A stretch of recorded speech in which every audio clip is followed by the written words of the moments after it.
తెలంగాణ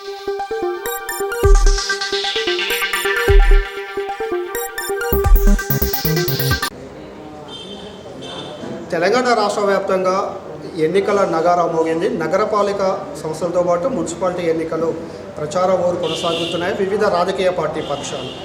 ఇది ముఖ్యంగా రాజకీయ పార్టీ సింబల్ పైన జరిగేటువంటి ఎన్నికలు కాబట్టి అన్ని పార్టీలు బీఆర్ఎస్, కాంగ్రెస్, బీజేపీ ఇతర పార్టీలు అన్నింటినీ కూడా ప్రతిష్టాత్మకంగా తీసుకొని ముందుకెళ్తున్నాయి. ఈ నేపథ్యంలోనే నల్గొండలో 6 మున్సిపాలిటీలు, ఒక కార్పొరేషన్, నూతనంగా ఏర్పడేటువంటి నల్గొండ కార్పొరేషన్కి ఉత్కంఠభరితంగా ఎన్నికల ప్రచార ఓరు కొనసాగుతుంది. ఈ నేపథ్యంలోనే 48వ డివిజన్ కార్పొరేటర్ బీఆర్ఎస్ పార్టీ బలపరిచిన అభ్యర్థిని శ్రీమతి వసంతలక్ష్మి అనిల్ కుమార్ గారు ప్రచారం కొనసాగిస్తున్నారు. ఈ కుటుంబం చకిల శ్రీనివాసరావు గారి కుటుంబం ఎంతో సుదీర్ఘమైన రాజకీయ అనుభవం కలిగినటువంటి ఈ కుటుంబం నుంచి ఒక అవకాశం దొరికింది. 45 సంవత్సరాల పాటు నల్లగొండని ఏరిన ఏక చాతాద్ర పద్ధతితో ఏరినటువంటి శ్రీనివాసరావు గారి కోడలికి ఈసారి అవకాశం వచ్చింది. మేయర్ అభ్యర్థి తను మనతో పాటు ఉన్నారు. Madam, congratulations. ముందుగా ప్రచారం ఎలా కొనసాగుతుంది, ఎలా భావిస్తారు? అనిల్ గారు బీఆర్ఎస్ పార్టీలో గత 25 సంవత్సరాల నుంచి ఎన్నో సేవలు కొనసాగించారు. మీ మామగారు 45 సంవత్సరాల పాటు నల్గొండని ఎంతో అభివృద్ధిలో నడిపించినటువంటి వ్యక్తి. మీకు ఒక అవకాశం వచ్చింది చాలా సుదీర్ఘకాలం తర్వాత. మొదటగా ఎలా ఫీల్ అవుతున్నారు? నేను చాలా గర్వంగా ఫీల్ అవుతున్నానండి. ఎందుకంటే నేను ఇంతకుముందు అసలు ఊహించలేదు. నేను మా మామయ్య నాకు మేనమామ అవుతారు. నేను ఆయన చిన్నప్పటి నుంచి చూస్తూనే ఉన్నాను, ఆయన రాజకీయాన్ని చూస్తూనే ఉన్నాను. పెళ్ళికి ముందు నుండి కూడా ఆయన నాకు తెలుసు. పెళ్ళి తర్వాత కూడా, పెళ్ళికి ముందు క్యాంపెయినింగ్ వెళ్ళాను, పెళ్ళి తర్వాత కూడా క్యాంపెయినింగ్ వెళ్ళాను. అప్పుడంతా చాలా ఎగ్జైటింగ్గా ఉండింది. అంటే ఇట్లా ఉంటాయి ఎన్నికలు, ఎలక్షన్స్ అనేది కొంచెం ఎగ్జైటింగ్గా ఉండింది. సరదాగా ఏదో వెళ్ళేవాళ్ళం. మ్యారేజ్ అయ్యి 35 ఇయర్స్ అండి. నేను వచ్చేప్పటికీ కూడా అప్పటికీ చాలా ఏళ్ళ నుంచే ఉంటున్నారు ఇక్కడ. నాకు తెలిసి ఒక 75 ఇయర్స్ పైనుంచే ఉంటున్నారు. కాబట్టి చకిలం శ్రీనివాసరావు గారు తెలియని వాళ్ళైతే ఎవరు లేరండి ఇక్కడ. నేను అప్పుడు ఊహించలేదు అసలు. మామయ్యనే అనుకున్నాను ఇప్పటికీ రాజకీయ నాయకులు. తర్వాత ఈయన వచ్చారు అందులోకి, టీఆర్ఎస్ అనేసి. సరే ఓకే, ఈయనకి కూడా తెలంగాణ అంటే చాలా ఇంట్రెస్ట్ అండి.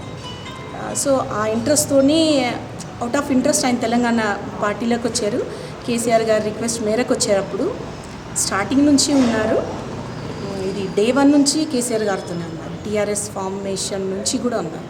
అప్పుడు నల్గొండలో మొట్టమొదటి టీఆర్ఎస్ నాయకుడు ఎవరంటే చకిలం అనిల్ కుమార్ అండి. ఎవ్వరూ లేరు ఈయన వెంట.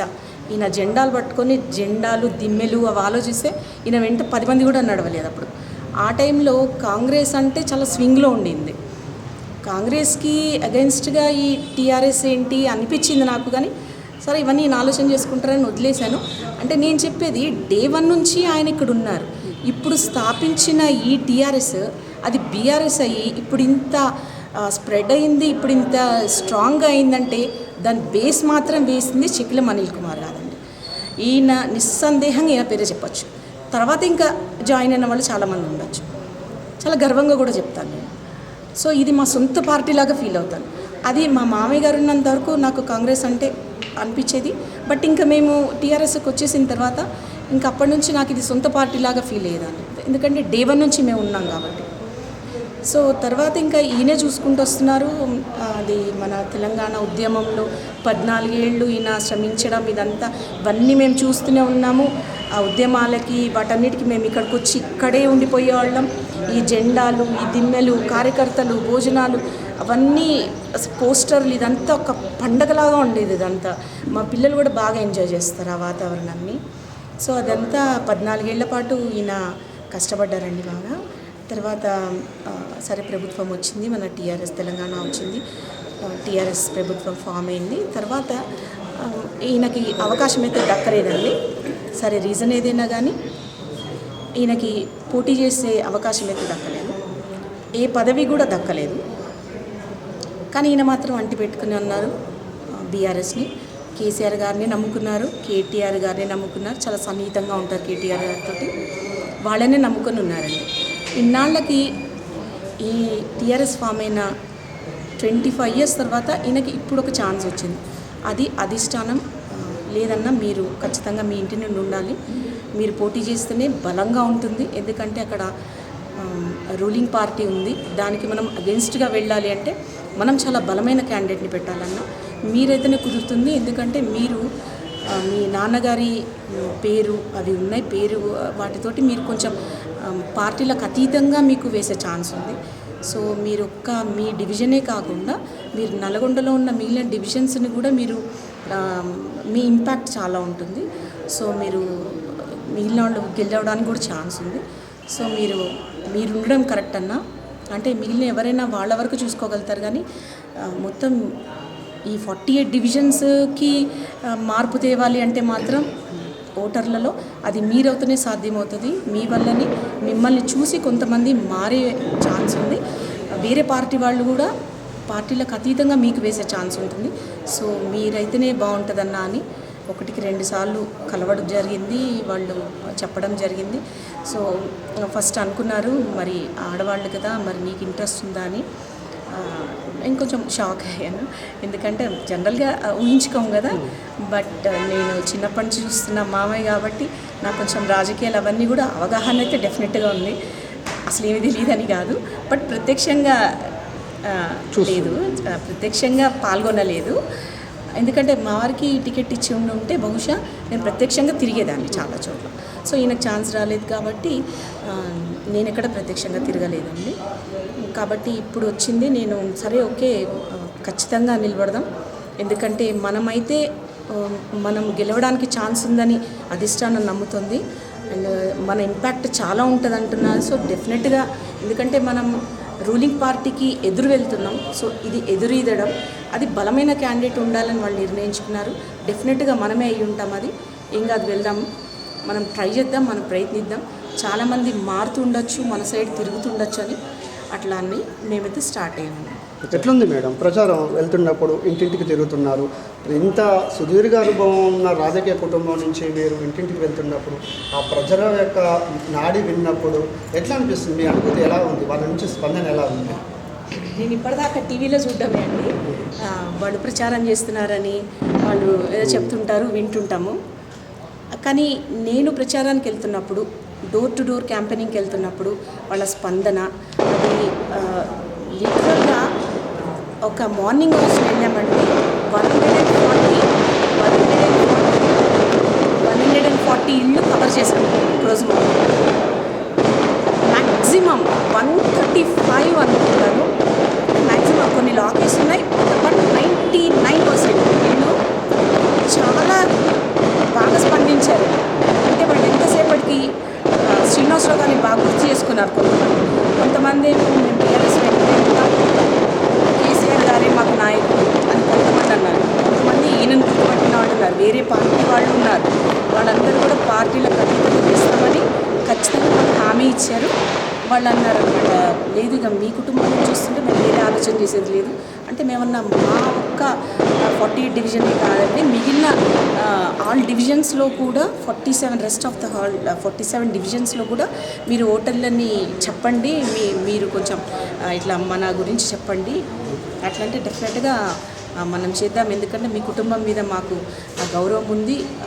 శ్రీనివాసరావు గారు మాకు ఎంతో హెల్ప్ చేశారు, ఆయన చేసిన హెల్ప్ మేము ఎప్పటికీ మర్చిపోలేము అలా అంటున్నారండి. మాకు చాలా, నాకైతే చాలా సంతోషంగా ఉంది.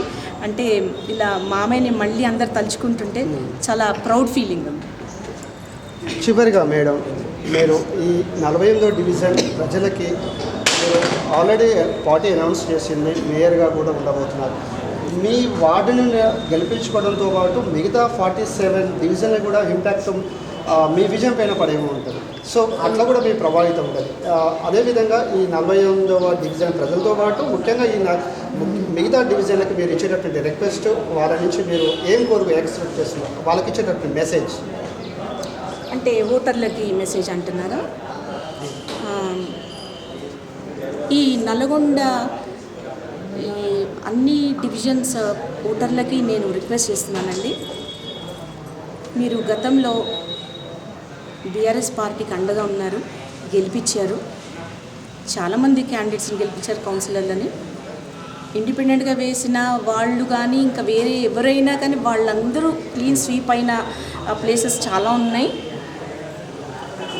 ఈసారి కూడా మనము బీఆర్ఎస్ పార్టీ వెంట ఉండి బీఆర్ఎస్ పార్టీని బలపరిచి తప్పకుండా కేసీఆర్ గారు మనకి గతంలో చేసిన అభివృద్ధిని గమనించి ఇప్పుడు మనకి ఈ కాంగ్రెస్ వచ్చి 2 years అయింది, కానీ దానికి ముందు మన బీఆర్ఎస్ఏ చేసిన ఈ డెవలప్మెంట్ అండి అంతా. మనం ఈ రోడ్స్ చూసినా, రోడ్స్ వైడనింగ్ చూసినా, ఈ సెంట్రల్ లైటింగ్ చూసినా, తర్వాత ఈ పార్క్స్, ముఖ్యంగా ఐటీ హబ్ అండి. ఐటీ హబ్ మాత్రం చాలా అవసరం యూత్కి. సో ఇలాంటివన్నీ కూడా మన బీఆర్ఎస్ ప్రభుత్వంలో జరిగినవే.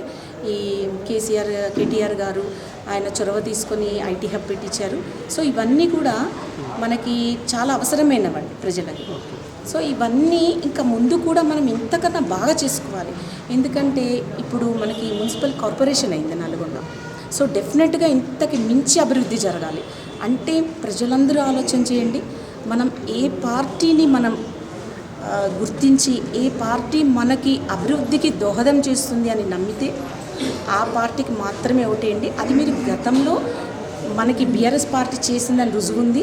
బట్ 2.5 ఏళ్లలో మనకి ఈ కొత్తగా వచ్చిన ఈ కాంగ్రెస్ మాత్రం ఏమీ చేయలేదు. అది ఎక్కడ ఆగిపోయింది అక్కడ ఆగిపోయిందండి. సో నేను ప్రజలందరికీ విజ్ఞప్తి చేస్తున్నాను, తొందరపడి ఏదో వాగ్దానాలు చేశారు అని మీరు అలా ఆలోచన చేసి మాత్రం ఓటేయకండి. కొంచెం విజ్ఞతతో ఆలోచన చేసి ఓటేయండి. మనం వేసే ప్రతి ఓటు కూడా మన నల్గొండ అభివృద్ధికి అది దోహదపడాలండి. తొందరపాటులో ఏదో వేసేయకండి. మీరు బాగా ఆలోచన చేసి అందరూ అనుకొని బలపరిచి బీఆర్ఎస్ని బలపరిస్తే మళ్ళీ మన బీఆర్ఎస్ఏ వస్తే తప్పకుండా అభివృద్ధిని సాధించుకోవచ్చు. ఎందుకంటే దీనికి రుజువు ఉంది మనం గతంలో చేసుకున్నది. ఇప్పుడు ఆ చెర్లపల్లి ఫ్లైఓవర్ కూడా 80% బీఆర్ఎస్ ప్రభుత్వం ఉన్నప్పుడే జరిగిందండి. తర్వాత అది మిగిలిన రెస్ట్ ఆఫ్ ద 20% అది మిగిలిపోయింది. ఇప్పటిదాకా 2.5 yearsలో దాన్ని కంప్లీట్ చేయలేదు. సో ఇట్లాంటివన్నీ మధ్యలోనే ఆగిపోతాయండి, అభివృద్ధి ఆగిపోతుంది. ఇది మన నల్గొండకి మంచిది కాదండి. ఇంతకన్నా మంచి నగరాలు చాలా ఉన్నాయి, వాటితో మనం పోటీ పడాలి అంటే మన నల్గొండ కూడా అంత అందంగా మనం దీన్ని తీర్చిదిద్దుకోవాలి అంటే ఖచ్చితంగా మన బీఆర్ఎస్ ప్రభుత్వమే రావాలండి. బీఆర్ఎస్తో మాత్రమే అభివృద్ధి సాధ్యం. దీన్ని అందరూ గమనించండి. అందరికీ విజ్ఞప్తి చేస్తున్నాను, 48వ వార్డు ప్రజలే కాకుండా మిగిలిన 47 వార్డుల ప్రజలందరూ కూడా ఆలోచన చేసి బీఆర్ఎస్ పార్టీకే వేయండి, కేసీఆర్ గారిని మద్దతు తెలపండి. జై తెలంగాణ. బీఆర్ఎస్ పార్టీ ఆవిర్భావం నుంచి పార్టీకి ఎన్నో సేవలు అందించి దాదాపు 25 సంవత్సరాల పాటు ఎటువంటి పదవి ఆశించి నల్గొండలో బీఆర్ఎస్ పార్టీని పురుడు పోసుకుందంటే చకిలం అనిల్ కుమార్ అని ఏ సామాన్య మనిషిని అడిగిన కూడా చెప్తుంటాడు. కానీ ఇవాళ పార్టీ గోడలోకి మరో పార్టీకి చేరిన వెంటనే పదవులు దక్కే కాలం. కానీ 25 సంవత్సరాల పాటు పార్టీని అంటి పెట్టుకొని నిజాయితీ నిబద్ధతతో ఇప్పటికీ అదే పార్టీలో కొనసాగుతున్న చకిలం అనిల్ కుమార్ గారు మనతో పాటు ఉన్నారు. సార్ చెప్పండి, ఎలా అనిపిస్తుంది ఈ నగరం ఈ ఎన్నికలను చూస్తే? ఏం చెప్తారు సార్? చాలా కోరిక నల్గొండ కార్పొరేషన్ ఎప్పుడూ కావాల్సి ఉండే, ఇప్పటికి లేట్ అయింది అయినా కూడా అయింది. ఇది కేసీఆర్ గారి గవర్నమెంట్లోనే దీనికి పునాది పడ్డది కాబట్టి లేట్ అయింది. ఇప్పుడు ఇన్నాళ్ళకి కళ నెరవేరింది కాబట్టి డెఫినెట్గా మౌలిక వసతులు ఏవైతున్నాయో డెఫినెట్గా మంచిగా ఇదైతే అని చెప్పేసి నమ్ముతా ఉన్నాం. కార్పొరేషన్ దీంట్లో ఇక ప్రచారానికి వచ్చేస్తే మటుకు డెఫినెట్గా 48వ వార్డులో ప్రచారం ఉధృతంగా కొనసాగుతూ ఉంది. మా నాన్నగారు చక్రం శ్రీనివాసరావు గారి అభిమానులు ఎవరైతే ఉన్నారో వాళ్ళందరూ కూడా ఈ రోజున మాతో పాటే ఉన్నారు ఈ యొక్క డివిజన్లో. వాళ్ళందరూ కూడా మరొకసారి శ్రీనివాసరావు గారిని జ్ఞాపకం చేసుకుంటూ ఉన్నారు. వారు మాకు ఈ విధంగా సేవ చేసిన తండ్రి అది అని చెప్పి వాళ్ళందరి మద్దతు మాకు ఉండాలి. నెక్స్ట్ ఇక సెకండ్లీ మేము టీఆర్ఎస్లో ఉన్నప్పటి నుంచి మేము ఆ పార్టీని అడ్డు పెట్టుకొని ఉన్నాం కాబట్టి ఆ పార్టీ శ్రేణులన్నీ కూడా విరివిగా ప్రచారం చేస్తూ ఉన్నాయి. మరి అట్లనే గవర్నమెంట్ కూడా వ్యతిరేకత ప్రజలలో చాలా తీవ్రంగా ఉంది. ఏమీ కూడా చేయలేదు గవర్నమెంట్. నల్గొండ డెవలప్ జరిగిందంటే కేసీఆర్ గారి గవర్నమెంట్లోనే జరిగింది. అదైతే స్పష్టమైన విషయం, అందరూ కూడా చూస్తూ ఉన్నారు. అందుకని చెప్పేసి మనం ఎటువంటి పరిస్థితిలో కూడా బీఆర్ఎస్ పార్టీకి మనం ఓటేయాలి. మళ్ళీ ఈ అభివృద్ధి కంటిన్యూ కావాలంటే మరి కేసీఆర్ గారు మరొకసారి ముఖ్యమంత్రి కావాలని చెప్పేసి బలంగా ఓటుకుంటూ ఉన్నారు ప్రజలందరూ కూడా. మరి ఆ విధంగా బీఆర్ఎస్కి మంచి మద్దతుతోటి మరి 48 వార్డు డివిజన్లలో కూడా బీఆర్ఎస్ క్యాండిడేట్ గెలుస్తుందని బలంగా నమ్ముతా ఉన్నాం. అధికారంలో కాంగ్రెస్ పార్టీ ఉంది, దాన్ని అధిగమించి వ్యూహాలకు ప్రతిభాలు రచిస్తూ ముందుకెళ్ళినప్పుడు మాత్రమే ప్రతిపక్ష పార్టీ అధికారం నల్గొండ మేయర్ కార్పొరేషన్ మేయర్ పీఠం దక్కించుకోకూడదు. ఎలా వెళ్తుంది సార్? ఒక ప్రణాళిక ఏంటి? అధికారంలో కాంగ్రెస్ ఉంది, మేమే 2.5 సంవత్సరాలలో 6 గ్యారెంటీలతో అభివృద్ధి సంక్షేమ పథకాలు ప్రవేశపెట్టామని స్థానిక మంత్రి కానీ ఇతర ఎమ్మెల్యేలు కానీ అంటున్నారు. ఎట్లా స్పందిస్తారు దీనిపైన? 6 గ్యారెంటీలు ఎక్కడ ఉన్నాయండి, ఎక్కడ అమలైనాయి? అసలు యాక్చువల్గా కేసీఆర్ గారు చెప్పిన ఏ ఒక్క పథకాన్ని కూడా వీళ్ళు అమలుపరచలేదు కదా. ఒక మహాలక్ష్మి పథకం ఒకటి అది తీసుకున్నారు, అది కూడా ఆడోళ్ళు కొట్లాడుకునే స్థాయికి తీసుకొని వచ్చారు ఉచిత బస్సు ప్రయాణాన్ని. మరి కేసీఆర్ గారు కళ్యాణ లక్ష్మి ఇస్తా అంటే కళ్యాణ లక్ష్మికి తోడు ₹1,00,000 తోడు నేను తులం బంగారం ఇస్తాను. మరి తులం బంగారం ఇస్తున్నారా? జనాలు అడిగితే ఆ బంగారం రేటు పెరిగింది అన్నట్టు ఎవడు వాగ్దానం చేయమన్నాడు? నీ ఇష్టం వచ్చినట్టు ఫాల్తూ వాగ్దానాలన్నీ చేసి జనాలకు చేయలేని పరిస్థితులు తీసుకొని వచ్చారు. మరి ఆసరా పెన్షన్ కేసీఆర్ గారు గవర్నమెంట్ ఉన్నప్పుడు 200 నుంచి 2,000 అయింది. ఆ 2,000 4,000 చేస్తాను. మరి చేసినారా? చేయలేదు కదా. అదే అట్లనే 2,000 ఉన్నాయి. అంటే మీరు అన్నీ మేము ఆ వాగ్దానాలు చేసినాము, ఆ వాగ్దానాన్ని నిలబెట్టుకుంటున్నాం అంటే ఏ వాగ్దానాన్ని మీరు నిలబెట్టుకునే పరిస్థితిని లేరు అసలు. యాక్చువల్గా ఈ గవర్నమెంట్ అన్ని విధాలా కొలాప్స్ అయిన గవర్నమెంట్ ఇది. అన్ని సబ్బండ వర్గాలు కూడా బాధపడుతూ ఉన్నాయి ఇప్పుడు గవర్నమెంట్ లోపల. అందరూ కూడా వెయిట్ చేస్తూ ఉన్నారు మళ్ళీ ఇంకెప్పుడు ఎలక్షన్స్ వస్తే మళ్ళొక్కసారి ఇప్పుడు కారు గుర్తుంది గెలిపించుకుంటాం కేసీఆర్ గారు మరొక్కసారి ఇప్పుడు ముఖ్యమంత్రి అవుతారని. మరి నల్గొండ ఇదివరకు సస్యశ్యామలంగా ఉండే, మనకు అదే కోనసీమ అంటారు కదా, అందులో ఆ విధంగా ఉండే మొత్తం పచ్చటి తొలాలతో. ఈ రోజున మొత్తం పొలాలన్నీ ఎండిపోయి నల్గొండ జిల్లాలో మొత్తం దారుణంగా ఉంది. అందుకని చెప్పేసి మేము ఒకటే చెప్తా ఉన్నాం, ఏది చేసినా కేసీఆర్ గారే చేసిండ్రు తెలంగాణకి. మరి 14 సంవత్సరాలు మనం కష్టపడి ఉద్యమం చేసుకొని మనం తెలంగాణ సాధించుకున్న తెలంగాణ మరొక్కసారి ఆంధ్ర వాళ్ళ పాదాల దగ్గర తాకట్టు పెట్టడానికి అని చెప్పి మరి రేవంత్ రెడ్డి గారి ప్రభుత్వం మరి చేస్తూ ఉంది. మొన్న నీటి వాటా విషయం, కృష్ణా నీటి వాటా విషయంలో సుప్రీంకోర్టులో కనుక మనకు ఇటుంటే మంచి లాయర్ని పెట్టక మన తెలంగాణ ప్రభుత్వం వాదన వీగిపోయే విధంగా రేవంత్ రెడ్డి గవర్నమెంట్ చేస్తే అది ఆంధ్రకు అనుకూలంగా తీరిపోయింది. మరి ఏంది ఇదంతా కూడా? అంటే మీరు కొల్లుడు అయిపోయింది కదా చంద్రబాబు నాయుడు తోటి. ఫస్ట్ నుంచి కూడా చంద్రబాబు నాయుడు అనుకూలమైన మనిషి రేవంత్ రెడ్డి గారు. మరి అదే మరి ఇప్పుడు ఆయన రుణం తీసుకుంటున్నట్టు కనపడుతూ ఉంది. అందుకనే తెలంగాణ ప్రజలకు ఏ రోజుకైనా బీఆర్ఎస్ శ్రీరామ రక్ష. మరి అందుకని చెప్పి మనం తెలంగాణ ప్రజలందరూ కూడా మేము విజ్ఞప్తి చేస్తా ఉన్నాం. ముఖ్యంగా నల్గొండ పట్టణ ప్రజలకు మేము విజ్ఞప్తి చేస్తా ఉన్నాం. మరి కేసీఆర్ గారు మరి మనకు మళ్ళీ ఒకసారి సంతోషంగా ఉండాలని అంటే బీఆర్ఎస్ పార్టీకి ఓటేయండి. మరి 48 డివిజన్లలో కూడా టీఆర్ఎస్ పార్టీని అద్భుతంగా మరి గెలిపించాలని చెప్పేసి మేము ప్రజానికైనా విజ్ఞప్తి చేస్తూ, ముఖ్యంగా చెక్లం శ్రీనివాసరావు గారి అభిమానులకు నేను విజ్ఞప్తి చేస్తా ఉన్నా, మీరు ఏ డివిజన్లలో ఉండాలి ఆ డివిజన్లలో బీఆర్ఎస్ పార్టీకి మీరు ఓటేయండి. తద్వారా 30 సంవత్సరాల క్రితం ఏదైతే శ్రీనివాసరావు గారు ఇచ్చే కాలం చేసినారో వారి రుణం తీసుకునే అవకాశం ఈ రోజున మీకు వచ్చింది. మీరు ఆ డివిజన్లలో బీఆర్ఎస్ పార్టీకి మీరు అనుకూలంగా ఓటేయడం ద్వారా అది ఇండైరెక్ట్గా మాకు మేలు జరిగే విధంగా ఉంటుంది. కాబట్టి శ్రీనివాసరావు గారి రుణం మీరు తీర్చుకోవాలని అనుకుంటే మటుకు ఖచ్చితంగా బీఆర్ఎస్ పార్టీకి ఓటేయాల్సిందిగా పార్టీలకు అతీతంగా శ్రీనివాసరావు గారి అభిమానులకు నేను విజ్ఞప్తి చేస్తా ఉన్నాను. జై తెలంగాణ. జై తెలంగాణ. చెక్లం అనిల్ కుమార్ గారి నాయకత్వం. చెక్లం అనిల్ కుమార్ గారి నాయకత్వం. రైట్, ఇది మొత్తానికి అయితే బీఆర్ఎస్ పార్టీ రాష్ట్ర నాయకులు చకిలం అనిల్ కుమార్ గారు చెప్తున్నటువంటి విషయం. నల్గొండ డివిజన్లో 48వ డివిజన్తో పాటు మిగతా 47 డివిజన్లలో ఉన్నటువంటి చకిలం శ్రీనివాసరావు గారి అభిమానులంతా కూడా మాకు దాదాపు 25 సంవత్సరాల తర్వాత ఒక అవకాశం దొరికింది, అవకాశం పార్టీ ఇచ్చింది.